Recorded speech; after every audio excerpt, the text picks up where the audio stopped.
நீங்கள் இப்போது பார்க்கப்போவது ஒரு வரலாற்று உண்மை இல்லை. இது அறிவியல் கட்டுரை இல்லை. இது நம்பிக்கையின் உச்சம்.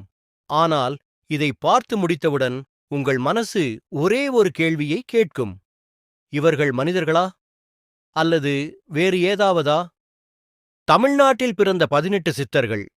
இவர்கள் சாவை வென்றார்கள், காற்றில் பறந்தார்கள், நோயை வார்த்தையால் குணப்படுத்தினார்கள், எதிர்காலத்தை கண்ணால் பார்த்தார்கள்.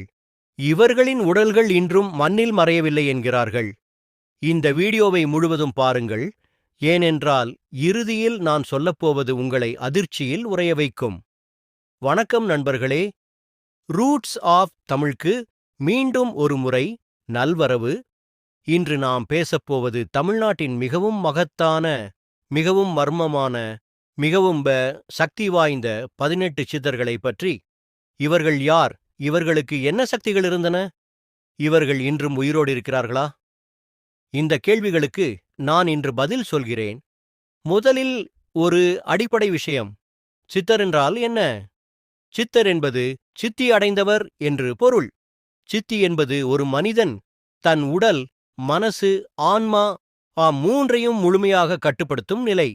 இந்த நிலையை அடைந்தவர்களுக்கு இயற்கையின் எல்லா சக்திகளும் வசப்படுகின்றன என்று தமிழ் மரபு சொல்கிறது. இதை நம்புவதோ நம்பாமல் இருப்பதோ உங்கள் உரிமை. ஆனால் இந்த சித்தர்கள் எழுதிய நூல்கள், வகுத்த மருத்துவ முறைகள், கண்டுபிடித்த தத்துவங்கள், இவை இன்றும் உலகம் முழுக்க ஆராயப்படுகின்றன என்பது உண்மை. சரி, இப்போது 18 சித்தர்களின் பெயர்களை சொல்கிறேன். நந்தி, அகத்தியர், திருமூலர், புன்னாகீசர், இடைக்காடர், போகர், புலிப்பாணி, கருவூரார், கொங்கணர், கமலமுனி, சட்டைமுனி, வான்மீகி, கோரக்கர், சுந்தரானந்தர், ரோமரிஷி, மச்சமுனி, தன்வந்திரி, பாம்பாட்டி சித்தர். இந்த 18 பேரும் தமிழ் சித்தர் மரபின் தூண்கள். ஒவ்வொருவரும் ஒரு தனி உலகம், ஒவ்வொருவரும் ஒரு தனி சக்தி. இப்போது நாம் ஒவ்வொருவரையும் ஆழமாக பார்ப்போம். முதலாவது நந்தி சித்தர். நந்தி என்பவர் சாதாரண மனிதர் இல்லை, சிவபெருமானின் நேரடி சீடர். நந்தி சித்தர் எழுதிய நூல்களில் மனித உடலின் 72,000 நாடிகளைப் பற்றிய விளக்கம் இருக்கிறது. நவீன அறிவியல் நரம்பு மண்டலத்தை ஆராய ஆரம்பித்த காலத்திற்கு ஆயிரக்கணக்கான வருடங்களுக்கு முன்பே நந்தி சித்தர் இதை எழுதி வைத்தார். இவரின் சக்தி என்னவென்றால், காலத்தை கடக்கும் ஆற்றல். கடந்த காலம், நிகழ்காலம், எதிர்காலம் மூன்றையும் ஒரே நேரத்தில் உணரும் சக்தி நந்திக்கு இருந்தது என்று சித்தர் நூல்கள் சொல்கின்றன. இரண்டாவது, அகத்தியர். இவரை பற்றி தனியாக ஒரு வீடியோவே தேவை. ஆனால் சுருக்கமாக சொல்கிறேன். அகத்தியர் தமிழ் மொழியின் தந்தை. தமிழ் இலக்கணத்தை முதலில் வகுத்தவர். ஆனால் இது மட்டுமல்ல. அகத்தியர் எழுதிய மூலிகை மருத்துவ நூல்கள் இன்றும் ஆராய்ச்சியாளர்களை வியக்க வைக்கின்றன. இவரின் சக்தி என்னவென்றால், குருவுரு. ஒரு அணுவை விட சிறியதாக தன் உடலை மாற்றிக்கொள்ளும் ஆற்றல். இதை அனிமா சக்தி என்று சித்தர்கள் சொல்கிறார்கள். இவர் இன்றும் பொதிகை மலையில் தவம் செய்கிறார் என்று நம்பிக்கை இருக்கிறது. இன்றும் அகத்தியரை தரிசிக்க பொதிகை மலைக்கு செல்பவர்கள் இருக்கிறார்கள். மூன்றாவது, திருமூலர். திருமந்திரம் என்ற நூலை எழுதியவர். 3000 பாடல்கள். ஒவ்வொரு பாடலிலும் ஒரு ஆழமான உண்மை. திருமூலர் ஒரு அதிசயமான வாழ்க்கை வாழ்ந்தார். இவர் ஒரு மேய்ப்பனின் உடலில் புகுந்து 1000 ஆண்டுகள் வாழ்ந்தார் என்கிறது புராணம். ஒவ்வொரு வருடமும் ஒரு பாடல் எழுதினார். அதனால் 3000 பாடல்களுக்கு 3000 ஆண்டுகள் ஆயின. இவரின் சக்தி பரகாய பிரவேசம்.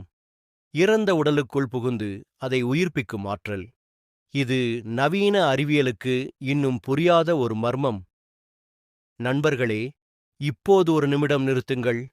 ஒரு 1000 ஆண்டுகள் வாழ்ந்த மனிதன், ஒரு இறந்த உடலுக்குள் புகுந்தவன்.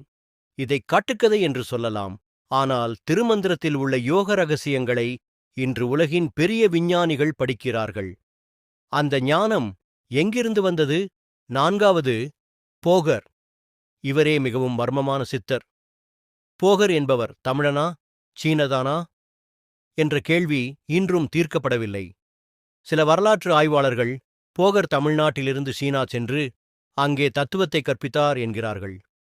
சில ஆய்வாளர்கள் போகர் ஒரு சீனர் என்கிறார்கள். உண்மை என்னவென்று தெரியாது. ஆனால் போகர் செய்த ஒன்று இன்றும் உலகை வியக்க வைக்கிறது. பழனி முருகன் சன்னதியில் உள்ள நவபாஷாண சிலை, இதை போகர் தயாரித்தார். நவபாஷாணம் என்பது 9 விஷ மூலிகைகளை கலந்து செய்த ஒரு கலவை. இந்த சிலையை அபிஷேகம் செய்த நீரை குடித்தால் நோய் குணமாகும் என்பது நம்பிக்கை. இன்றும் பழனி அபிஷேகம் பிரசாதம் மருத்துவ குணம் உடையது என்று ஆராய்ச்சியில் கண்டறியப்பட்டிருக்கிறது. போகரின் சக்தி காற்று வாகனம், காற்றில் பறந்து போகும் சக்தி. கேசரி என்ற சித்தி, இவர் ஒரு விமானம் போன்ற வாகனத்தில் பயணம் செய்தார் என்று போகர் எழுதிய நூல்களில் இருக்கிறது. ஆயிரக்கணக்கான ஆண்டுகளுக்கு முன்பு எழுதப்பட்ட இந்த வார்த்தைகளை என்னவென்று சொல்வீர்கள்? 5வது, மச்சமுனி. மச்சம் என்றால் மீன். மீனிலிருந்து பிறந்தவர் மச்சமுனி என்கிறது புராணம். இவரே கோரக்கரின் குரு. மச்சமுனி எழுதிய நூல்களில் கடல் மருத்துவம் பற்றிய தகவல்கள் இருக்கின்றன. கடலில் உள்ள உயிரினங்களிலிருந்து மருந்து தயாரிக்கும் முறை. இன்று மெர்ன் மெடிசின் என்று நவீன மருத்துவம் ஆராய்வதை மச்சமுனி 1000 ஆண்டுகளுக்கு முன்பே சொல்லி வைத்தார். இவரின் சக்தி நீரில் நடக்கும் ஆற்றல், ஜலகமனம் என்ற சித்தி. 6வது, கோரக்கர். இவரும் மிகவும் ஆழமான சித்தர். கோரக்கர் எழுதிய கோரக்கர் காவியம் என்ற நூல் ரசவாதம் பற்றி பேசுகிறது. ரசவாதம் என்பது உலோகங்களை தங்கமாக மாற்றும் கலை. மேற்கத்திய உலகில் அல்கெமி என்று இதை அழைக்கிறார்கள். நவீன வேதியியலின் வேர்கள் இந்த ரசவாதத்தில் இருக்கின்றன என்பது இன்று ஒப்புக்கொள்ளப்பட்ட உண்மை. கோரக்கரின் சக்தி உலோக மாற்றம் மட்டுமல்ல, உடல் மாற்றம் செய்யும் ஆற்றலும் இவருக்கு இருந்தது.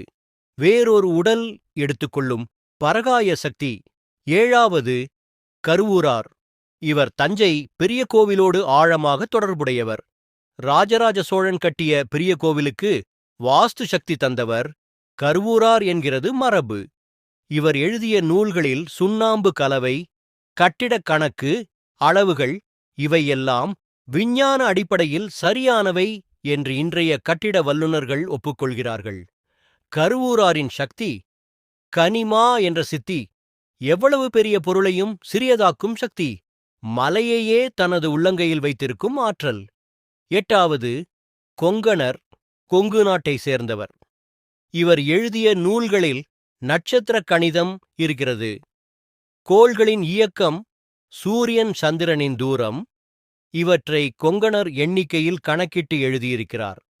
நவீன வானவியல் கணக்கிட்ட சில அளவுகளோடு இவர் எழுதியவை ஒத்துப்போகின்றன என்கிறார்கள் ஆராய்ச்சியாளர்கள். கொங்கணரின் சக்தி இனார்ஷ் பிரகாயம், ஒளி உடல் எடுத்துக்கொள்ளும் ஆற்றல், ஒளியாக மாறும் சக்தி. நண்பர்களே, இப்போது ஒரு கேள்வி.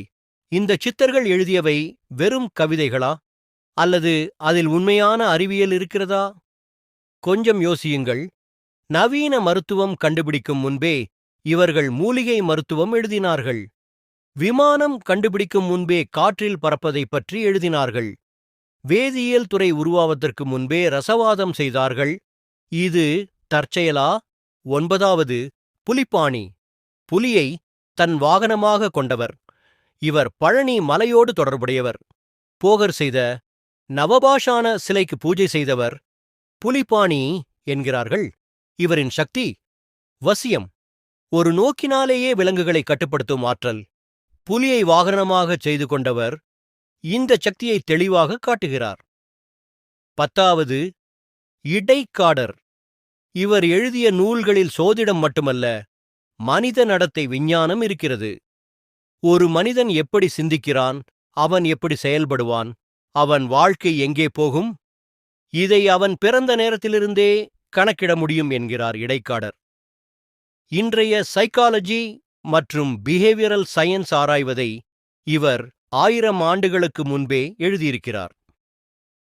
11வது, சட்டை முனி. இவரின் பெயருக்கு பின்னே ஒரு கதை இருக்கிறது. சட்டை அணியாமல் வாழ்ந்தவர் என்றும் சட்டையை வெட்டியவர் என்றும் பல விளக்கங்கள் இருக்கின்றன. சட்டை முனி எழுதிய மருத்துவ நூல்களில் மனநோய் குணமாக்கும் முறைகள் இருக்கின்றன. மெடிடேஷன், பிராணாயாமா மூலம் மனநோய்களை குணமாக்கலாம் என்பதை நவீன மனோவியல் இப்போது ஒப்புக்கொள்கிறது. சட்டைமுனி இதை 1000 ஆண்டுகளுக்கு முன்பே சொன்னார். 12வது வான்மீகி. ராமாயணம் எழுதிய வான்மீகியா இவர், அல்லது வேறு ஒருவரா? இது இன்னும் விவாதத்தில் இருக்கிறது. ஆனால் தமிழ் சித்தர் மரபில் வான்மீகி ஒரு முக்கியமான இடம் வகிக்கிறார். இவர் எழுதிய நூல்களில் ஆகாய கமனம் பற்றிய விவரணைகள் இருக்கின்றன, வானில் பறக்கும் வழிகள் பற்றிய கவிதைகள். 13வது கமலமுனி. இவர் தாமரை மலர்களோடு தொடர்புடையவர். கமலமுனி எழுதிய நூல்களில் நீர் மருத்துவம் பற்றிய தகவல்கள் இருக்கின்றன. தண்ணீரில் மூலிகைகளை சேர்த்து குணமாக்கும் முறை, ஹைட்ரோதெரபி என்று இன்று அழைக்கப்படுவதன் வேர்கள் இங்கே இருக்கின்றன. 14வது ரோம ரிஷி. ரோம என்பது பாடி ஹேர், உடல் முழுக்க ரோமம் உடையவர் என்று புராணம் சொல்லுகிறது. இவர் ஒரு அரிய சித்தர். இவரின் தவசக்தி மிகவும் உயர்ந்தது என்று சித்தர் நூல்கள் சொல்கின்றன. 15வது புன்னாகீசர். இவர் எழுதிய நூல்களில் வேளாண்மை மருத்துவம் இருக்கிறது. மண்ணை எப்படி காக்க வேண்டும், பயிர்களை எப்படி வளர்க்க வேண்டும் என்ற ஞானம், இன்றைய ஆர்கானிக் ஃபார்மிங்கின் வேர்கள் இவரிடம் இருக்கின்றன. 16வது சுந்தரானந்தர். இவரின் தவசக்தி மிகவும் விசேஷமானது. சுந்தரானந்தர் எழுதிய நூல்களில் ஆன்மாவின் பயணம் பற்றிய தகவல்கள் இருக்கின்றன. இறந்த பிறகு என்ன நடக்கும், ஆன்மா எங்கே போகும் என்ற கேள்விகளுக்கு இவர் கவிதை வடிவில் பதில் சொல்கிறார். 17வது தன்வந்திரி.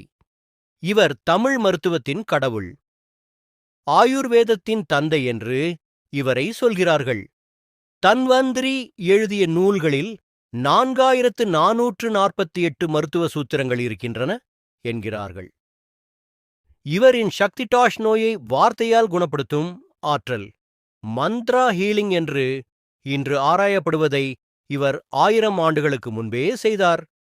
18வது பாம்பாட்டி சித்தர். இவரே 18 சித்தர்களில் மிகவும் வித்தியாசமானவர். பாம்பை வாகனமாக கொண்டவர். பாம்பாட்டி சித்தர் பாடல்கள் மிகவும் தீவிரமானவை.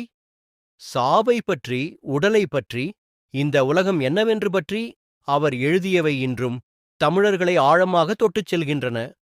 ஆடு பாம்பே ஆடு என்ற அவரது பாடல் இன்றும் தமிழ் இலக்கியத்தின் உச்சநிலை படைப்புகளில் ஒன்றாக கருதப்படுகிறது. இப்போது இந்த 18 சித்தர்களுக்கும் பொதுவான ஒரு விஷயம் சொல்கிறேன். இவர்கள் எல்லோரும் அஷ்டமா சித்திகளை அடைந்தவர்கள்.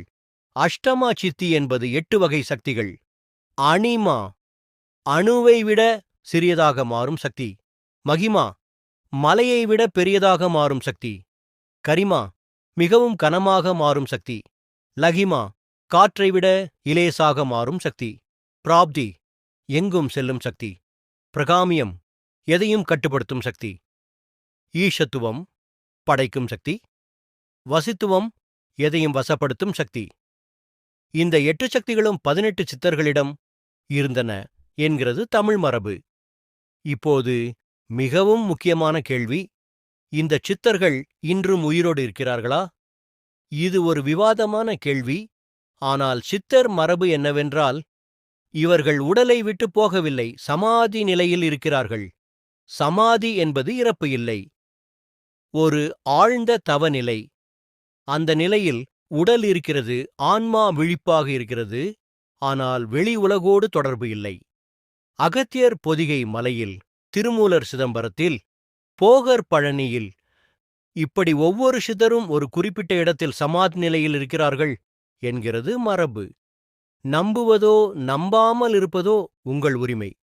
ஆனால் ஒரு விஷயம் உண்மை, இந்த 18 சித்தர்கள் எழுதிய நூல்கள் இன்றும் உயிரோடு இருக்கின்றன. அந்த நூல்களில் உள்ள அறிவை இன்று உலகம் புரிந்து கொள்ள முயற்சிக்கிறது. அந்த அறிவு எங்கிருந்து வந்தது? ஒரு காட்டில் தவம் செய்த மனிதர்களிடம் அவ்வளவு ஞானம் எப்படி வந்தது? அதற்கான விடை இன்னும் கிடைக்கவில்லை.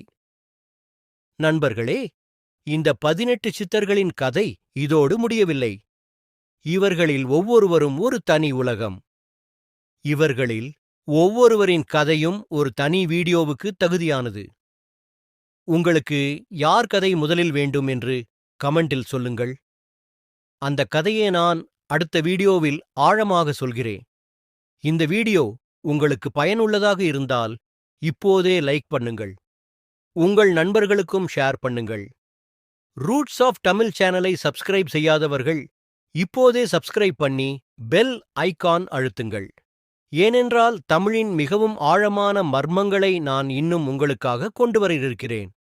தமிழ் மரபின் இந்த ஞானம் உலகில் வேறு எங்கும் இல்லை.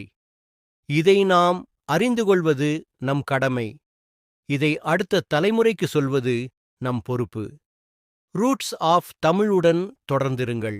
இன்னும் ஆழமான உண்மைகள் காத்திருக்கின்றன. காத்திருங்கள். வணக்கம்.